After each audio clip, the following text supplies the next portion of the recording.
Assalamualaikum warahmatullahi wabarakatuh.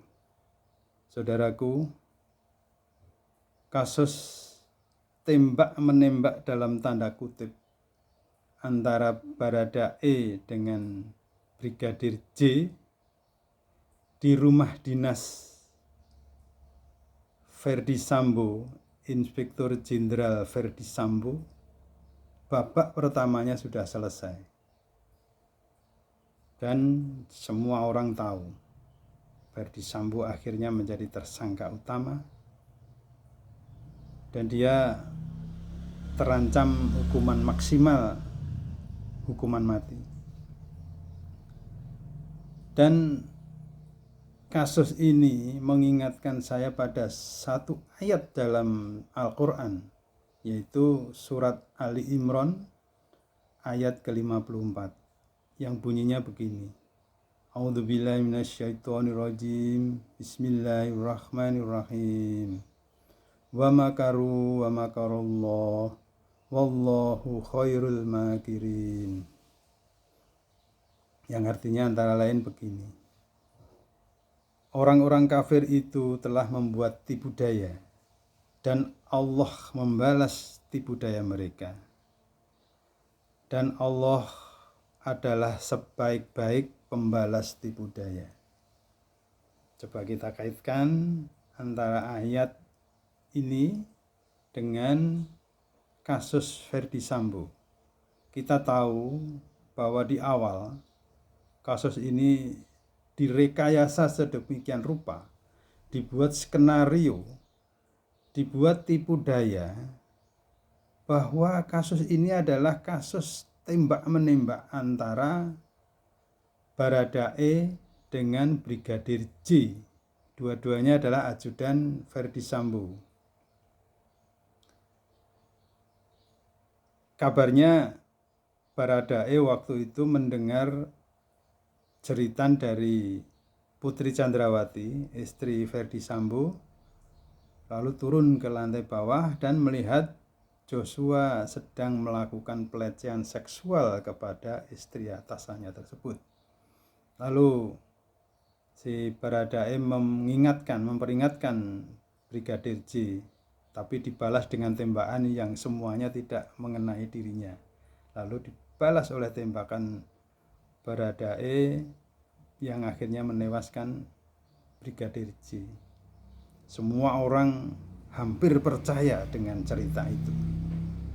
Tapi di awal orang sudah bertanya-tanya, kenapa kasus yang terjadi tanggal 8 Juli baru dibuka tanggal 11 Juli?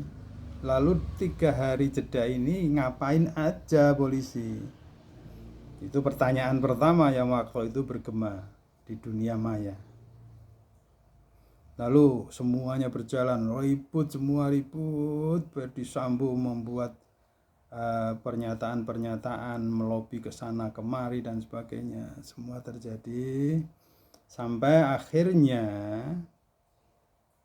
sebagai pembuat tipu daya, ternyata tipu dayanya tidak ada apa-apanya.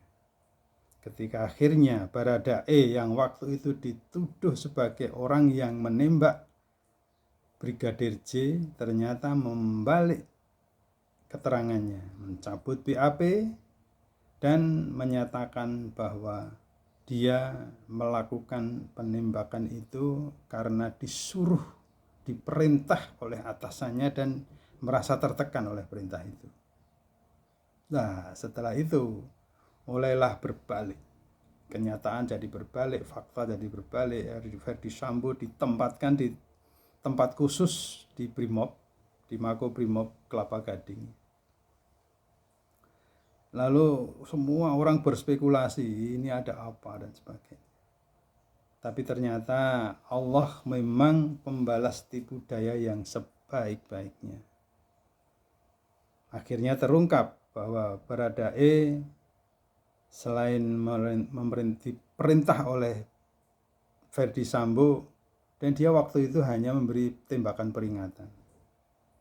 Dan ketika waktu itu ada keterangan dari Baradae ketika dia turun dari lantai 2 ke lantai 1 setelah mendengar cerita Putri Chandrawati, Ternyata dia melihat Verdi Sambo memegang pistol dan Brigadir J sudah tergeletak bersimbah darah tak bernyawa. Ini luar biasa, bahwa semua rekayasa manusia itu sebenarnya tidak ada apa-apanya. Kalau Allah berkehendak dan tipu daya itu akan dibalas, itu pembalasan yang sebaik-baiknya, dan dalam waktu singkat semua berbalik. Akhirnya seperti kita ketahui, Inspektur Jenderal Verdi Sambo akhirnya menjadi tersangka dan sekarang ditahan. Dia mendapat ancaman hukumannya karena jeratan pasalnya 340 atau pembunuhan berencana. Maka ancaman hukumannya setinggi-tingginya adalah pidana mati atau setinggi-tingginya hukuman seumur hidup, penjara seumur hidup. Ini tentu akan menghancurkan semua bayangan yang selama ini sudah direka-reka oleh Verdi Sambo dan komplotannya.